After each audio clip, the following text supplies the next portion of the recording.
안녕하세요. 김혜성 교수입니다. 여러분들 잘 지내셨어요? 날씨 더워지고 이제 2월이 되니까 더워지는데 여러분들 어떻게 지내시는지요? 건강하게 잘 지내시다가 15일 날 시험 이제 날이라서 이제 그날은 정말 학교를 가네요. 네, 이렇게 이제 학기를 여러분 얼굴도 못 보이고 이렇게 끝내게 되는 학기를 끝나게 되는 이변이 생긴 거에 대해서 참 유감스럽게 생각하고 감사하게 생각합니다. 잘 따라와 주셔서 감사하죠. 네, 오늘은 그 기독교 이번 교재 마지막 장 13장 기독교 사회복지 실천의 미래를 이제 같이 나누려고 합니다.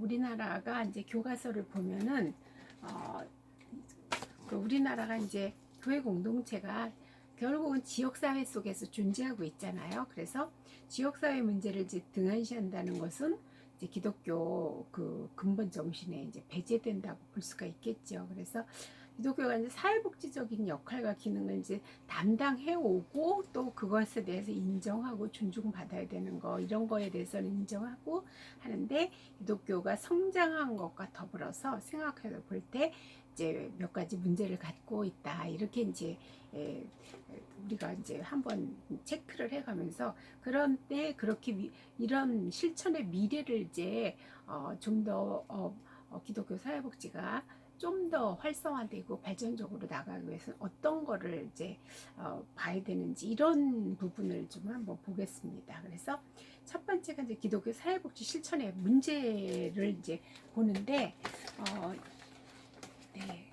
그 우리나라 이제 교회가 거의 이제 첫 번째가 개인 구원이고 개인 축복 이렇게 이제 주로 많이 이제 교회에서 그래서 개인이 이제 교회에 예배에 출석하고 그 다음에 뭐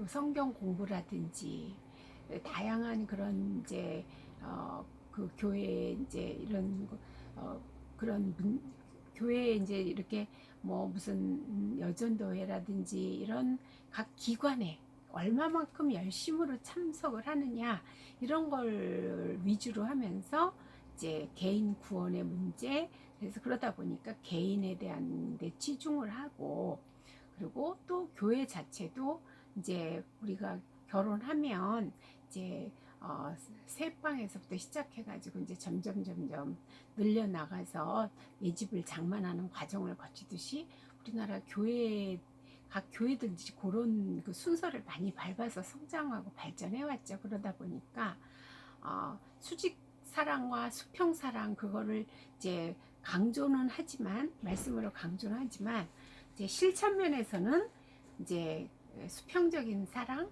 이웃에 대한 것이 이제 교회 성장에 하는 거에 비례해서는 이제 많이 부족하다 이렇게 볼 수가 있겠죠. 그래서 그런 부분을 이제 한번 나눠보면서 또 어떻게 또 해결해 나가야 될지 이런 걸 이제 살펴보겠습니다.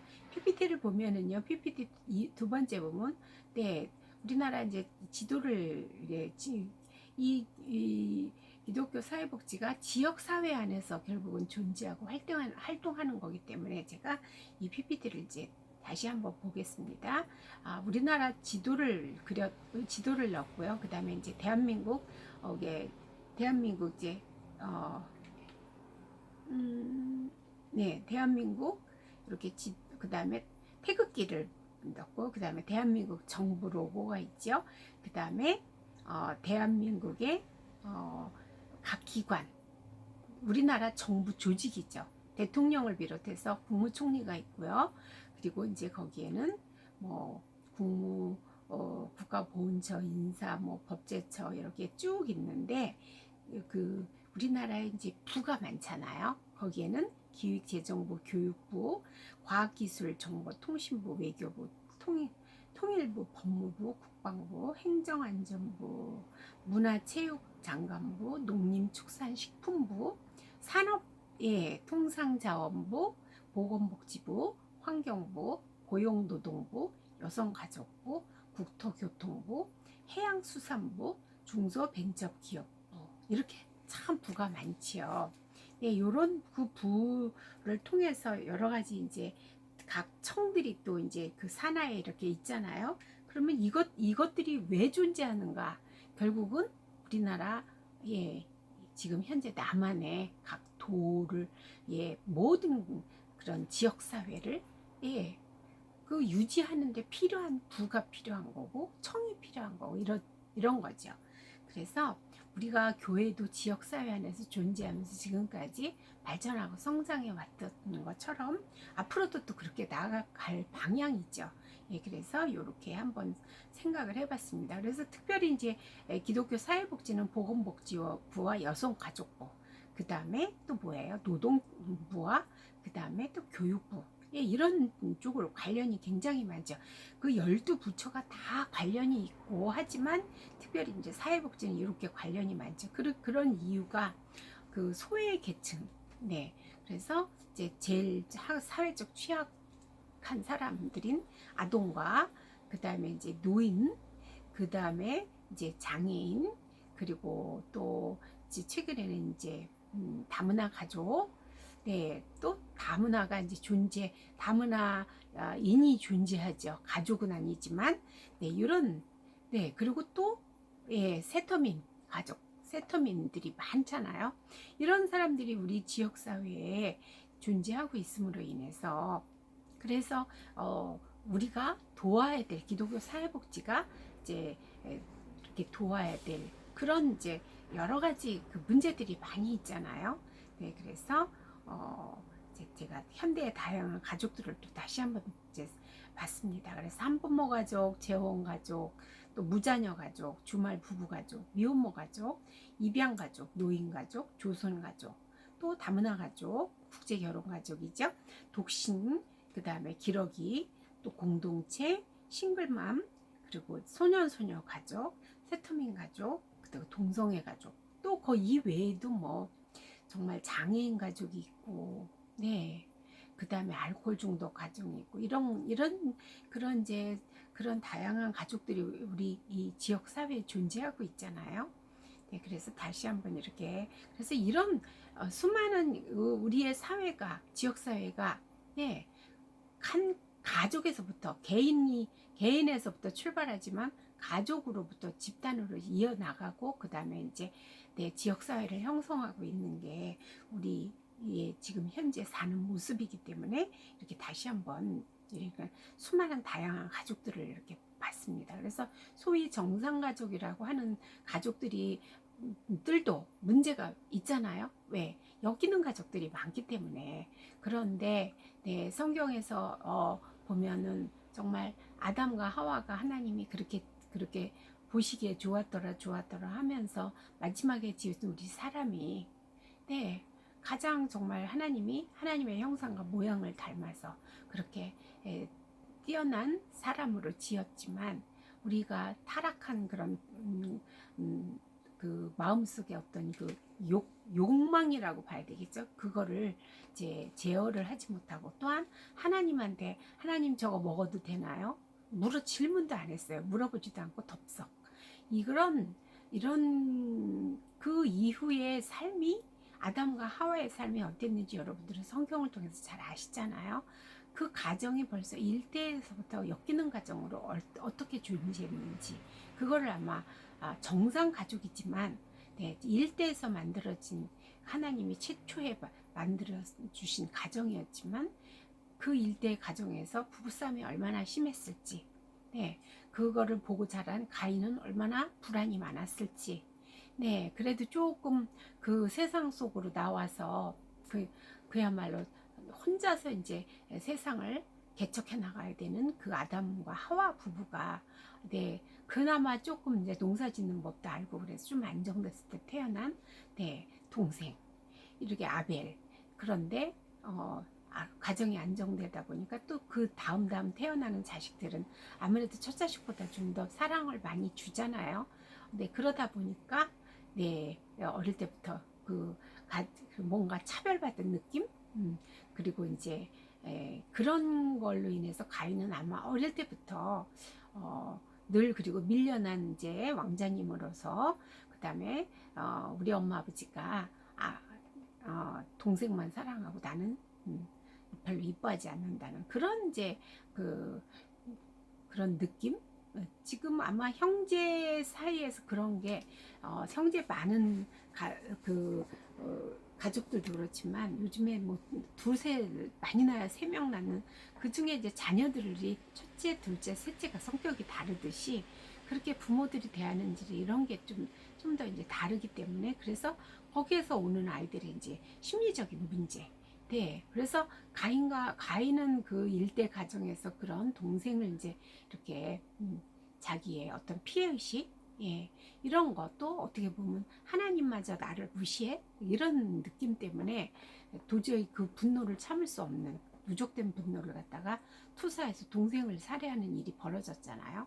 그래서 이 현대의 가족들이 정상 가족으로 살아도 정말 수많은 역기능적인 가정이 이게 모여 있는 우리의 이제 현실인데 그것도 이제 그런 가족 이제 해체돼서 한부모 가족이 되고 그다음에 또 재혼 가족이 되고 네 자녀는 무자식 상팔자야 무자녀 가족이 되고 그리고 또 뭐 미혼모가 낳은 아이들 뭐 여러 가지 이 현대에 존재하는 우리의 가족에서 그 부부의 이제 엄마의 기능과 아버지의 기능을 다 하지 못하는 수많은 가족들이 존재함으로 인해서 여러 가지 이제 사회복지가 그 빈자리를 이제 어느 정도 보완해 줘야 되는 그런 역할들을 가지고 있잖아요. 기능을 가지고 있고 그래서 이런 것들을 이제 지역사회 내에서 우리 교회들이 정말 제대로 그걸 내 지역사회의 그런 돌봐야 될 예, 그야말로 결핍 상태에 있는 그런 내 이웃을 얼마나 돌봤는지 이런 거에 대해서는 안 한 건 아니지만 그 한 부분에 대해서 인정도 하지만 과연 정말 얼마나 돌봤는지에 대해서는 우리가 생각을 해봐야 될 거로 생각이 듭니다.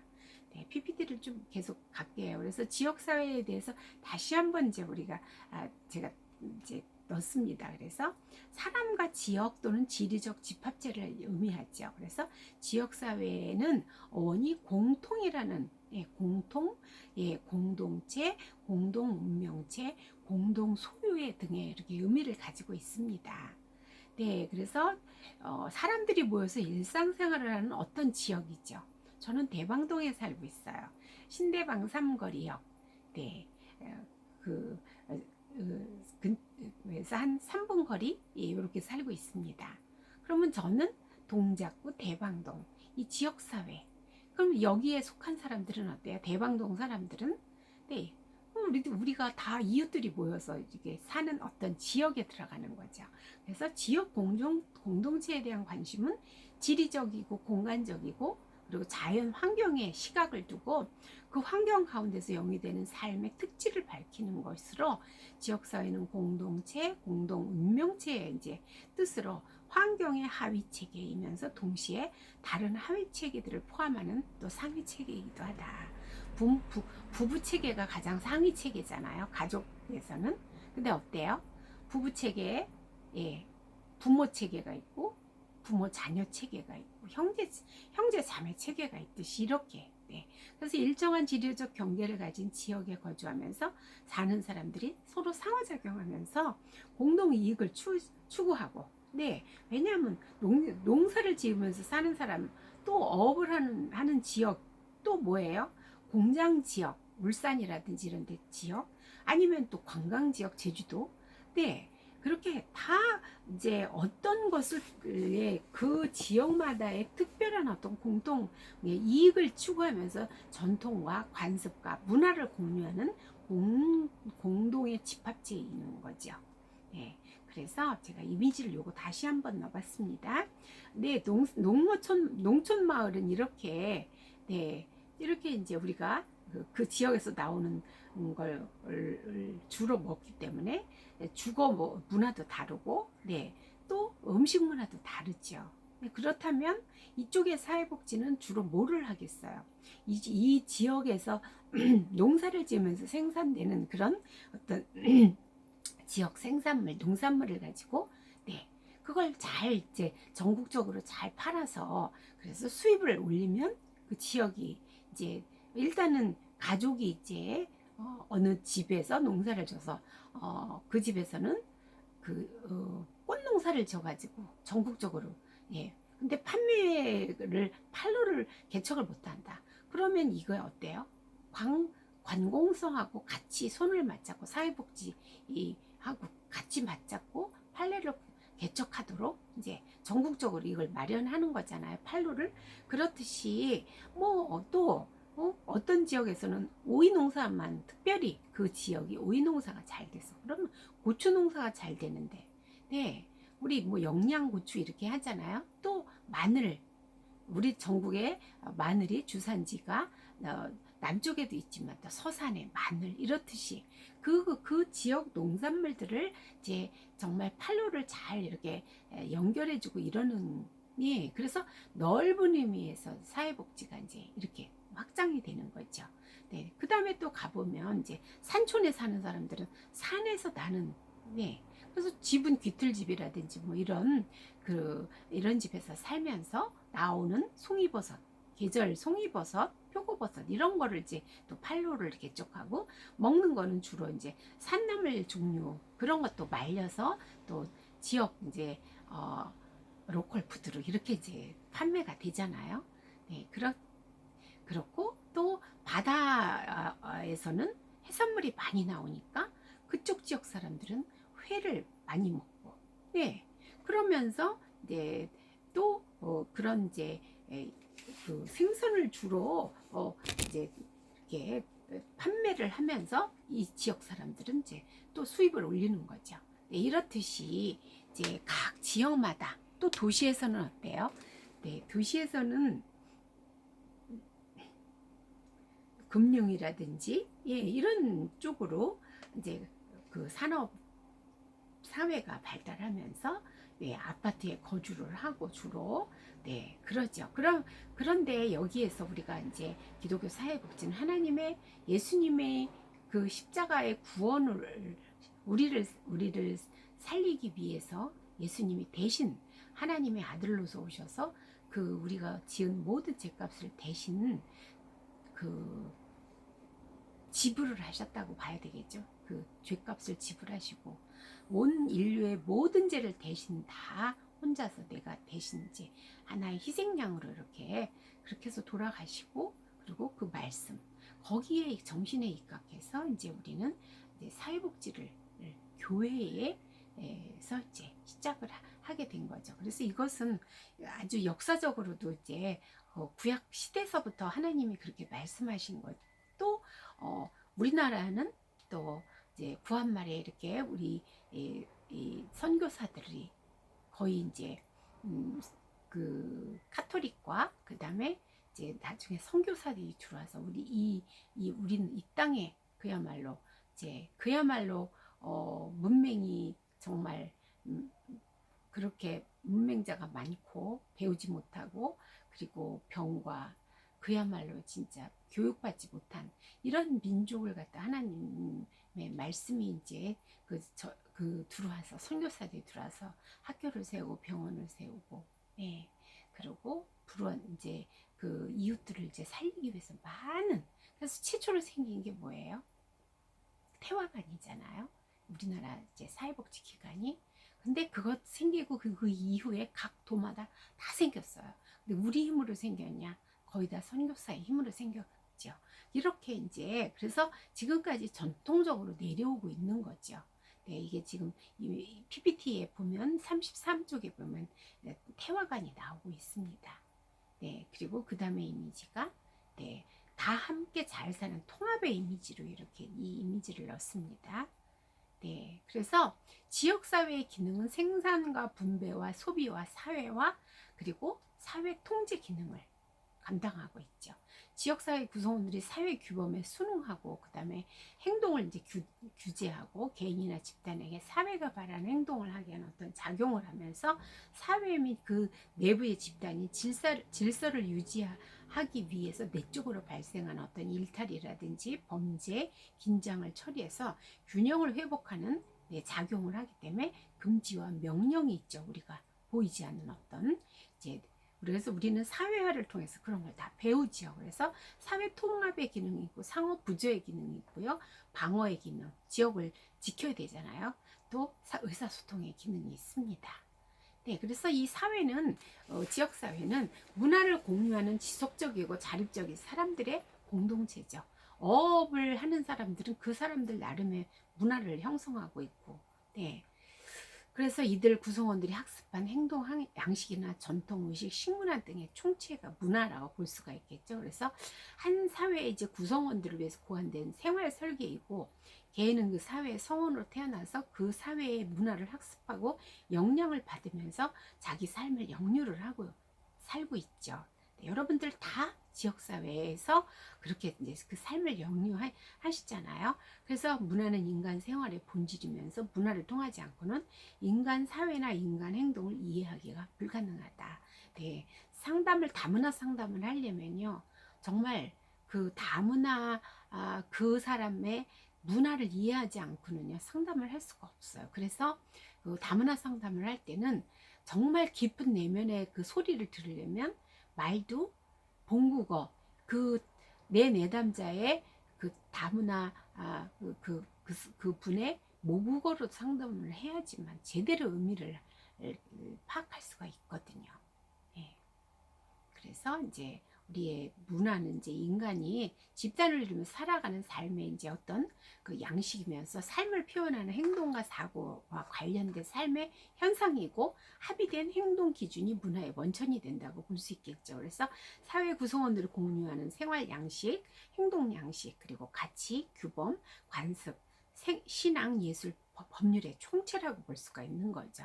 그래서 이 이제 PPT에 다시 한번 이게 문화는 공유성을 가지고 있고요. 학습성, 보편성, 축적성, 상징성, 역동성, 다양성 이걸 가지고 있어요. 그래서 네, 이거 이제 지역사회 문화 이거 할 때 이제 한번 다뤘습니다.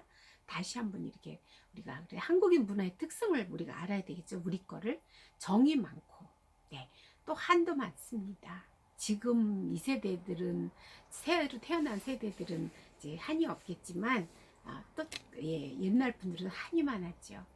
체면, 눈치, 가족주의고 어떤 연줄, 네, 그리고 동료의식, 연줄이 필요하죠.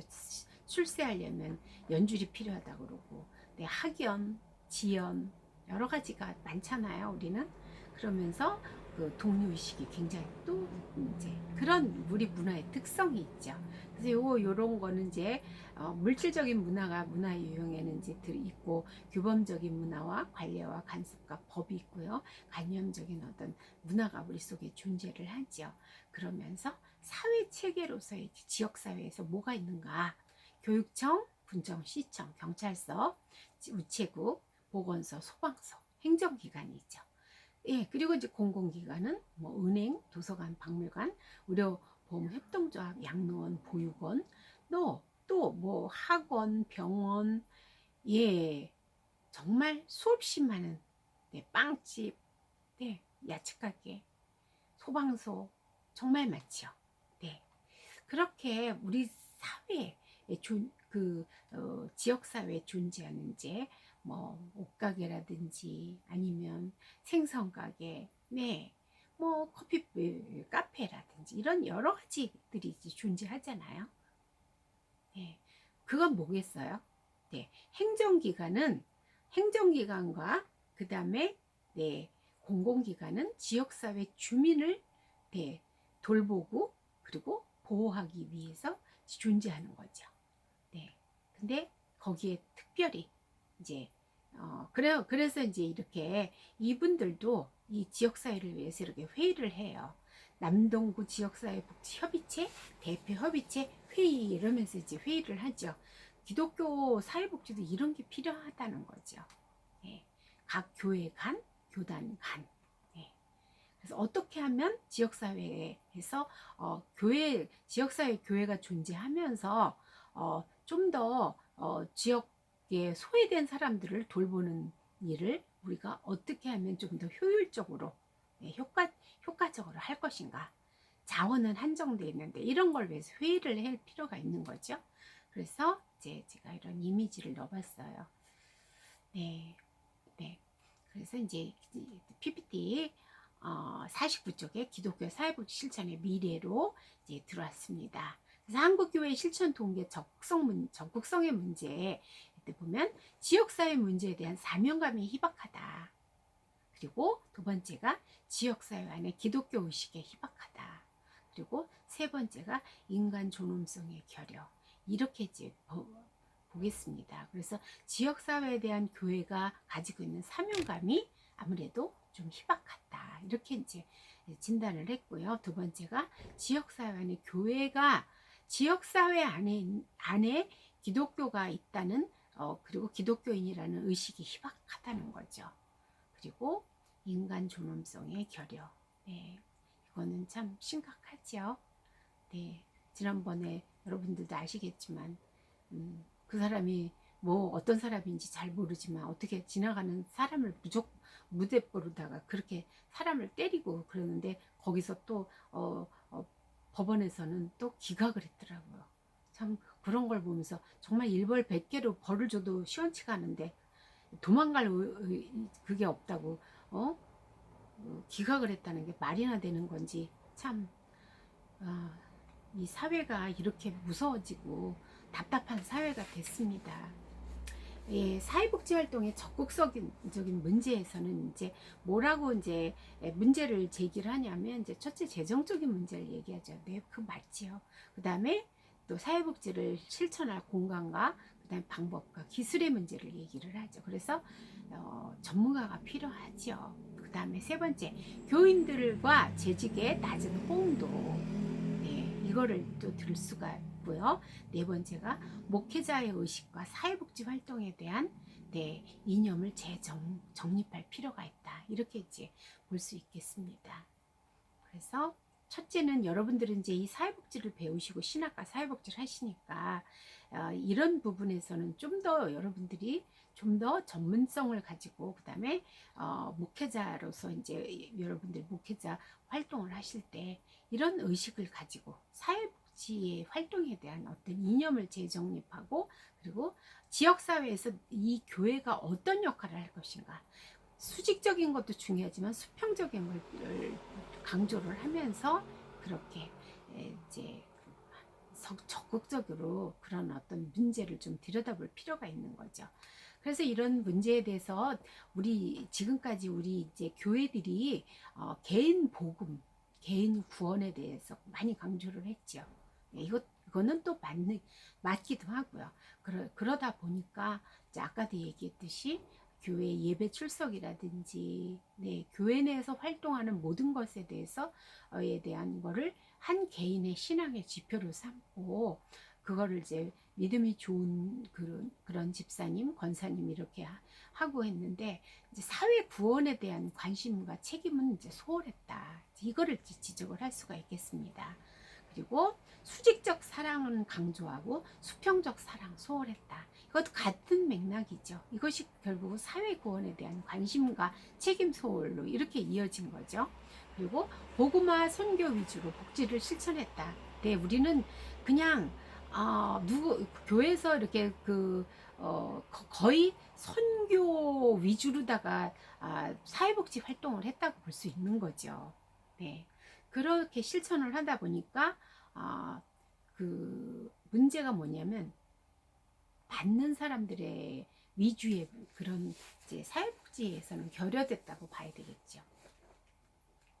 그리고 네 번째가 개교회 위주로 발전을 했습니다. 각자 자기 교회.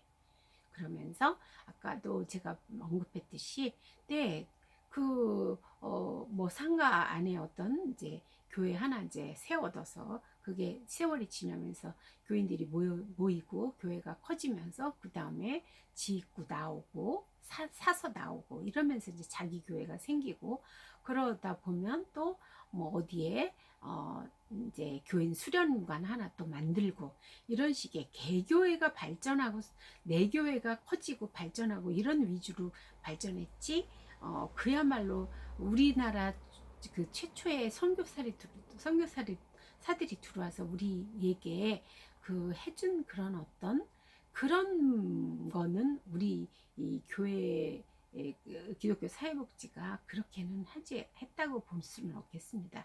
그러나 지금 현재 이제 선교사들이 해외를 많이 파견 나가잖아요. 그래서 그쪽 이제 지역에서 그쪽 그 파견지에서 이제 파견지 어느 지역에서 이제 선교하는 거는 옛날에 우리나라의 선교사들이 들어와서 한 것처럼 지금도 그렇게 이어지고 있다고 보겠습니다. 예. 기독교 사회복지 실천의 방법 문제를 보겠습니다. 교회 지도자의 비전문성으로 현장 활동가에게 오히려 혼란을 초래한다. 이렇게 이제 그래서 교회 지도자가 알아야 되는데 잘 모르니까 그러다 보니까 이제 서로 이것이 잘 현장에서 실제 활동하는 사람하고 이게 손발이 잘 안 맞는 이런 경우가 생기는 거죠. 두 번째가 자원봉사적인 실천으로 이렇게 하다 보니까 제공자의 입장으로 복지를 이제 활동을 하다 보니 그 받을 사람들 그런 이제 그 받는 사람들에게 그야말로 이제 좀 더 그 큰 틀로 봐서 장래를 이렇게 아이들이라면 정말 꾸준하게 그 공부하는 걸 도와준다든지 이런 식으로 해서 이제 했으면 이제 그냥 이렇게 뭐 도와주고 뭐 이례적으로 도와주고 꾸준하게 이렇게 안 되고 이럴 경우에 하나의 의존심만 키워준다 주었다 이렇게 이제 또 지적이 나오고 있고요. 전도적 위주의 봉사였다. 그래서 그러다 보니까 이제 실적 위주 이런 식으로 하다 보니까 어떻게 하면 이제 전도를 할까 이렇게 위주의 봉사를 하다 보니까 그 어떻게 보면 별로 이제 크게 이렇게 복지적으로 그렇게 큰 거를 이렇게 돕지를 못했는데도 어떻게 이제 작은 것을 크게 이제 포장하는 어떤 그렇게 그 과장의 경향성도 있었다 이렇게 이제 볼 수 있겠습니다. 그래서 지역사회를 위한 기독교 사회복지를 본다면 기독교 사회복지와 지역사회의 관계적 의미와 지역의 생활 문제에 대한 이제 기독교의 본질적인 태도라든지 또 지역사회 사회 문제의 발생 원인 이런 거를 우리가 좀 더 이제 생각을 하면서 그 실천을 네 번째 또 보겠습니다. 지역사회 생활 문제에 대한 일반적인 역할과 그 다음에 그 생활 문제에 대한 어떤 구조적인 역할 그리고 지역사회 생활 문제 접근에 대한 어떤 과제 이런 거를 좀 더 생각을 하면서 이웃의 어려운 문제를 자신의 입장으로 동일시해서 하나님 사랑을 실천하는 자세를 가지고 그러면서 하나님 사랑과 이제 이웃 사랑을 동시에 그래서 동등한 동일성 관계를 보고 사랑을 실천하는 자세가 필요하다 이렇게 볼 수 있겠고요. 하나님에 대한 응답이 왜 이것은 이제 신앙인의 열매로 이렇게 이제 우리가 볼 수 있겠습니다. 그래서 기독교 사회복지 실천의 태도 및 내용의 명확화를 이제 한번 살펴보겠습니다. 지역사회 선교 태도의 명확하다. 그래서 지역사회